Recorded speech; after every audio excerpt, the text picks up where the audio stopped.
Assalamualaikum warahmatullahi wabarakatuh. Perkenalkan, nama saya Aldi Pratama Putra. Di sini saya akan mengerjakan tugas dari Budiah Supriyatin SEMM, yaitu tentang presentasi dari materi 1 sampai ke 7. Let's go. Baik, pada pertemuan pertama ini yaitu tentang materi pertama.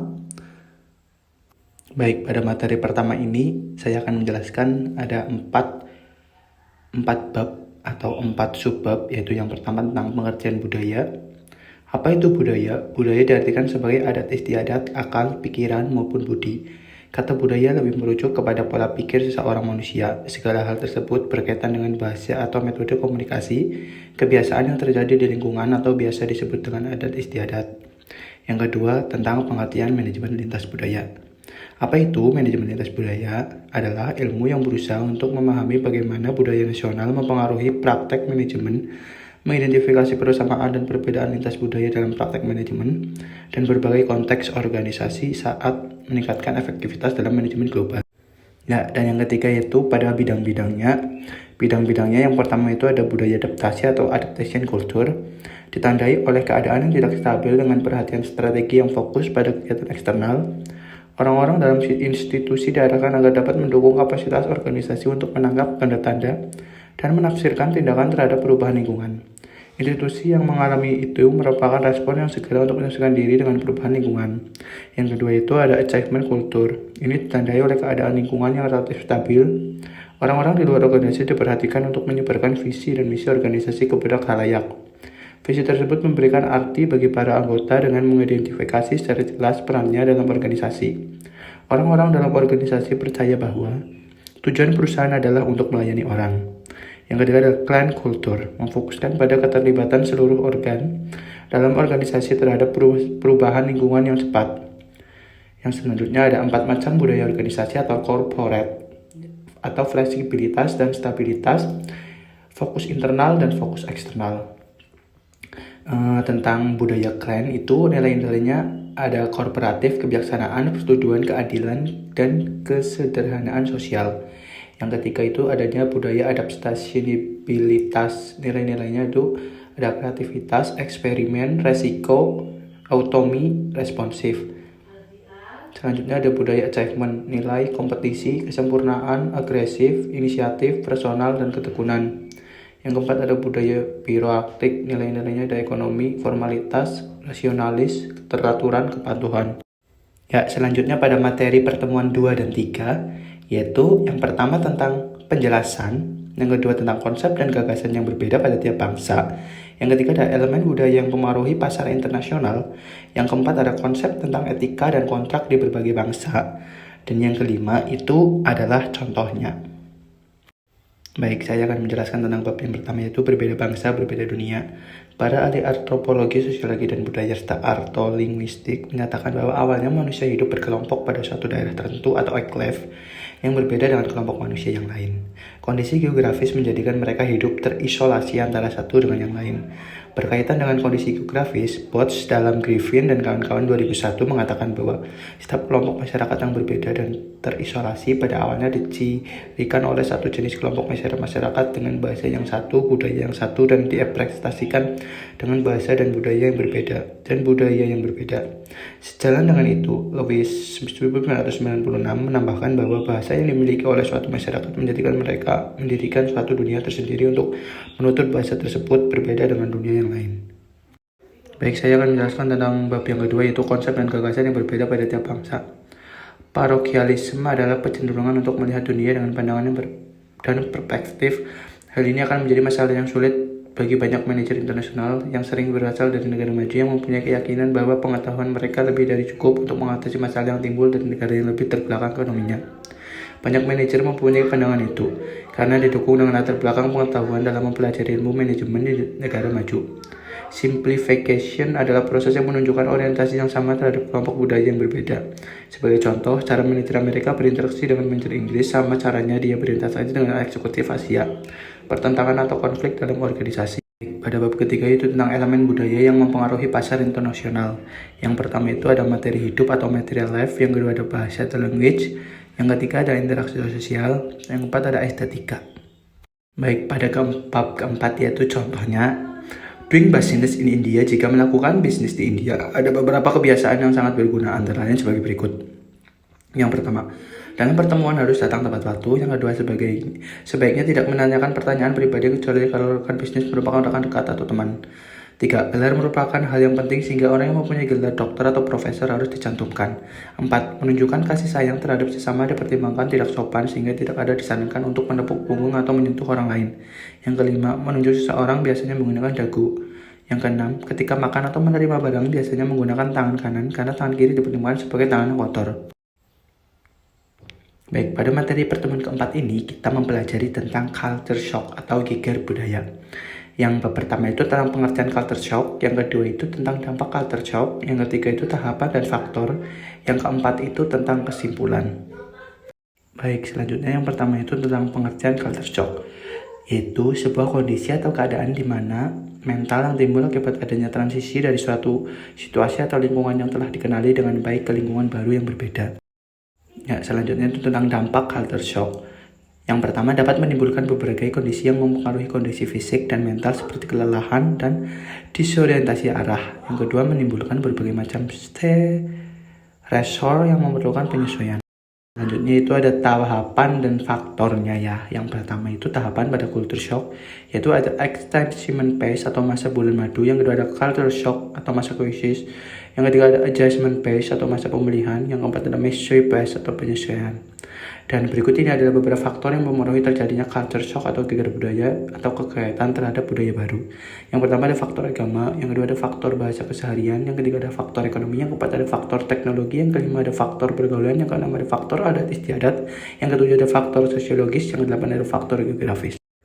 Baik, selanjutnya tentang bab keempat yaitu kesimpulan. Berdasarkan hasil riset penyusunan menyimpulkan bahwasanya culture shock atau geger budaya merupakan suatu istilah psikologis untuk menggambarkan keadaan dan perasaan seorang untuk menghadapi kondisi lingkungan sosial dan budaya yang berbeda. Faktor yang mendominasi terbanyak adalah faktor pergaulan dengan persentase 33%. Disusul dengan faktor teknologi yang mendapatkan persentase sama dengan faktor geografis yaitu 18,60%. Kemudian di bawahnya ada faktor bahasa keseharian dan faktor ekonomi dengan perolehan sebesar 17,30%. Dan kemudian faktor adat istiadat dengan persentase 16% dan terakhir faktor agama sebesar 0,13%. Individu yang mengalami culture shock akan merasa berbeda dengan kekurangan menghadapi keadaan sekitarnya. Seorang yang mengalami culture shock dapat digambarkan bagi orang yang kebingungan dalam berhubungan dengan lingkungannya. Culture shock atau geger budaya adalah kondisi atau kecemasan yang dialami seseorang dalam rangka penyesuaian dalam lingkungan yang baru di mana nilai budaya yang ada tidak sesuai dengan nilai budaya yang dimiliki sejak lama. Baik, pada materi selanjutnya yaitu materi ke-6 yaitu tentang budaya organisasi. Baik, yang pertama saya akan menjelaskan tentang pengertian budaya organisasi, yaitu suatu sistem berbagai arti yang dilakukan oleh para anggota yang membedakan suatu organisasi dari organisasi yang lainnya. Yang kedua yaitu tentang 7 karakteristik dari budaya organisasi. 7 karakteristik utama dari budaya organisasi. Yang pertama inovasi dan pengambilan risiko, yang kedua memperhatikan detail, yang ketiga orientasi pada hasil, yang keempat orientasi pada orang, yang kelima orientasi pada tim, yang keenam keagresivan, yang ketujuh stabilitas. Dan yang ketiga itu 3 tingkat budaya organisasi. 3 tingkat budaya organisasi. Yang pertama itu budaya organisasi yang tampak atau visible, cara berpakaian, simbol-simbol fisik, perayaan atau seremonial, dan tata ruang kantor. Yang kedua adalah budaya organisasi yang tidak tampak atau invisible, disiplin dan makna prestasi. Yang ketiga adalah keyakinan yang paling dalam atau asumsi yang tersembunyi, adanya keyakinan bahwa atasan tidak pernah salah, anak buah selalu salah, atau konsumen adalah raja. Yang keempat itu tentang adanya budaya yang kuat vs budaya yang lemah. Budaya yang kuat lawan budaya yang lemah. Budaya yang kuat itu suatu budaya yang nilai luhur secara intensif dianut oleh dan disebarkan secara luas. Misalnya dalam menambah survei manajemen, jika sebagian para pekerja memiliki opini yang sama mengenai misi dan nilai organisasi. Yang kedua itu tentang budaya lemah. Sebaliknya dalam menanggapi survei manajemen, para pekerja memiliki opini yang besar atau opini yang sangat besar variasinya. Selanjutnya itu tentang apa yang dilakukan budaya. Yang pertama itu budaya menciptakan iklim. Yang kedua dimensi budaya yang etis. Yang ketiga ada budaya dan inovasi. Yang keempat ada budaya strategi suatu aset. Yang kelima ada budaya sebagai sebuah kewajiban. Yang ketujuh ada fungsi budaya. Ya, baik, pada materi ketujuh atau negosiasi dan pengambilan keputusan dalam bisnis internasional, yang pertama ada proses negosiasi, yang kedua ada budaya dan negosiasi, yang ketiga ada pendekatan pengambilan keputusan, yang keempat ada budaya dan pengambilan keputusan. Baik, pada bab pertama yaitu proses negosiasi. Negosiasi adalah suatu hal yang umum dilakukan dalam dunia profesional. Entah ada dalam melakukan negosiasi harga dengan supplier Anda, melakukan negosiasi dengan atasan Anda mengenai bagaimana sebuah pekerjaan dilakukan dan kapan pekerjaan itu harus dilakukan. Dalam kehidupan sehari-hari pun Anda tidak akan luput dari melakukan negosiasi. Berbicara dengan tukang sayur adalah salah satu contohnya, kecuali di supermarket. Pada prakteknya, negosiasi adalah hal yang sering atau ditemui. Negosiasi merupakan proses pertukaran ataupun yang membutuhkan persetujuan dalam satuan, bisa uang, bisa waktu, bisa sebuah kondisi, dan lain sebagainya. Yang pertama, persiapan dan perencanaan. Yang kedua, mengidentifikasi aturan-aturan pokok. Yang ketiga, klasifikasi dan justifikasi. Yang keempat, penawaran dan pemecahan masalah. Yang kelima, ada menutup negosiasi dan implementasi. Baik, pada bab yang kedua itu tentang budaya dan negosiasi. Berkaitan dengan taktik atau strategi dalam bernegosiasi ini, seorang negosiator sifatnya wajib untuk membaca situasi, memetakan keadaan, dan mengerti culture sehingga dia tahu bahwa harus bisa menempatkan posisi seperti apa. Apalagi dalam suatu negosiasi bisnis yang berada di level internasional. Seorang negosiator seharusnya cukup mumpuni untuk membaca situasi cross-kultural maupun interkultural. Dari sini bisa dilihat bahwa kemampuan seorang negosiator untuk membaca situasi menentukan keberhasilan dalam melakukan negosiasi. Kemampuan membaca budaya menjadi faktor yang cukup penting bagi seorang negosiator. Untuk itu, dalam paparan ini kita akan melihat dahulu dan memetakan dalam kondisi negosiasi atau membincangkan kepentingan antara dua pihak atau lebih. Situasi seperti apakah yang akan muncul berdasarkan dimensi komunikasi yang dikemukakan oleh Hastert, seperti yang dinyatakan oleh Hastert, bahwa budaya adalah daerah konsep mental yang mempengaruhi cara berpikir dan perilaku manusia secara kolektif. Konsep mental sekelompok orang dalam suatu negara disebut dengan kebudayaan nasional. Baik, saya akan menjelaskan bab ketiga yaitu tentang pendekatan pengambilan keputusan. Yang pertama adalah pendekatan filosofi, yang A itu konsekuensialisme, utilitarianisme atau teleologi. Perilaku konsekuensialisme sungguh-sungguh dalam melaksanakan manfaat yang dihasilkan oleh keputusan. Paham ini berpegang pada prinsip bahwa suatu tindakan itu benar secara moral jika dan hanya jika ditindakkan oleh memastikan masyarakat bersih. Yang B, deontologi. Berbeda dengan konsekuensialisme, deontologi berfokus pada kewajiban dan tanggung jawab yang memotivasi secara keputusan atau tindakan, bukan pada konsekuensi dari tindakan. Yang C, ada virtue ethics. Kalau kedua pendekatan tadi menekankan pada konsekuensi dari tindakan atau tanggung jawab, hak dan prinsip-prinsip sebagai panduan untuk membenarkan kebijakan moral. Etika kebajikan berkaitan dengan aspek motivasi dan karakter moral yang ditujukan oleh pengambilan keputusan. Yang kedua, pendekatan 5 pertanyaan. Kadang-kadang pertanyaan adalah pendekatan menggunakan pertimbangan tertib masalah tampak, eksternalitas, dan tidak kemana fokus yang diinginkan oleh perancang proses pengambilan untuk pengobatan dan diperluas dalam pendekatan ini. Dan yang ketiga itu adalah pendekatan standar moral. Pendekatan standar moral untuk analisis tampak stakeholder yang dibangun langsung pada 3 kepentingan mendasar dari stakeholder. Hal ini agak lebih umum dari fokus pendekatan 5 pertanyaan dan memimpin pengambilan keputusan untuk analisis yang lebih luas berdasarkan keuntungan bersih, bukan hanya profitabilitas sebagai tantangan pertama dari keputusan yang diusulkan. Selanjutnya yang keempat itu ada budaya dan pengambilan keputusan. Pengambilan keputusan dalam budaya-budaya yang berlainan. Siapa pengambil suatu keputusan, kapan keputusan itu diambil, dan pentingnya rasionalitas yang beraneka dalam organisasi di seluruh dunia. Oleh karena itu, kita perlu mempertimbangkan budaya nasional bila kita membahas pendekatan seorang individu pengambilan keputusan.